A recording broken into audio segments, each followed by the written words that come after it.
Taye Gist TV, kindly subscribe. Ẹ̀gbọ́n, èyí dá o. Ohun tí ó tún ṣẹlẹ̀ yìí ó tún múnú ẹni dùn.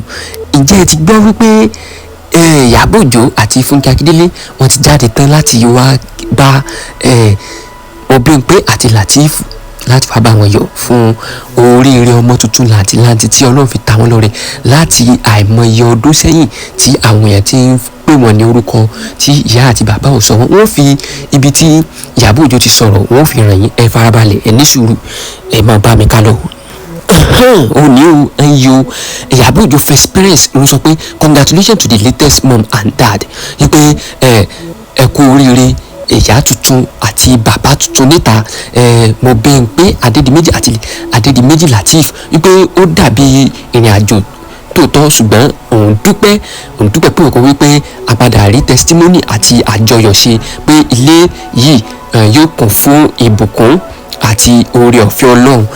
Ó gbàdúrà, ó fi ẹ̀hún gbàánú rẹ̀ ràn, ó gbàdúrà bí abiyamọ tòótọ́, ó gbàdúrà bí abiyamọ òdodo. Bẹ́ẹ̀ náà ni Funke Akindele náà gbẹ̀yìn o, òun náà ti gbàdúrà, ó ní ìdílé yìí yóò bẹ̀rẹ̀ sí tún mọ́ gbòòrò sí, Adedimeji yín tó di mẹ́ta, tó di mẹ́rin, tó di márùn-ún yóò wá di rẹpẹtẹ. Ó wá gbàdúrà fún wọn wípé ní orúkọ ti bàbá, ní orúkọ ti ọmọ àti ẹ̀mí mímọ́, ní orúkọ Jésù Kristi. Wọ́n tún gbàdúrà ní ìlànà Muslim, wọ́n gbàdúrà fún wọn ní gbogbo ìlànà, ní gbogbo àwọn fans náà ti darapọ̀, náà ti gbàdúrà fún wọn pé ní orúkọ ti bàbá, ti ọmọ àti ẹ̀mí mímọ́, ìdílé wọn ìdílé aláyọ̀ ni ó máa jẹ́, ìdílé wọn ìdílé ológo ni ó máa jẹ́, ìdílé wọn ayọ̀ ìdùnnú la máa gbọ́ níbẹ̀ lórúkọ bàbá, ọmọ àti ti ẹ̀mí mímọ́. Gbogbo ojúkójú tó bá ti ń wo àwọn Lateef Adedimeji àti Bimpe Adedimeji, ojú ayọ̀ ló máa jẹ́. Ẹ comment opinion yín, ẹ gbàdúrà o, ẹ jẹ́ ká máa kún fàdúrà.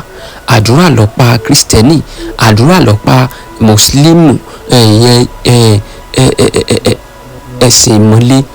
Àdúrà náà ni gbogbo ipòkípò tẹ́dá bá ti wà nílé ayé, ẹ jẹ́ kó máa gbàdúrà. Èyí wa tún wá fi kọ́ wa lọ́gbọ́n wípé ẹ mọ̀jà máa sọ wípé a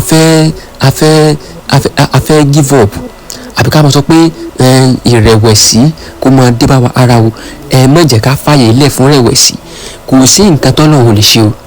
Ọlọ́run tó lè mú irú ilé kó wá ṣẹlẹ̀ sí ìdílé Adedimeji. Ta ló sọ wípé kò lè ṣẹlẹ̀ sí wọn náà? Ta ló sọ pé testimony ò lè kàn ọ́? Ta ló ní pé ìwọ náà ò lè ṣe oríire?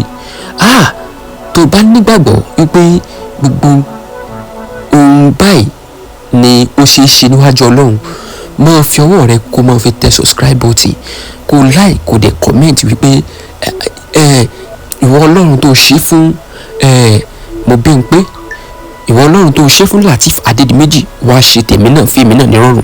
Sì má tún gbàgbé láti subscribe.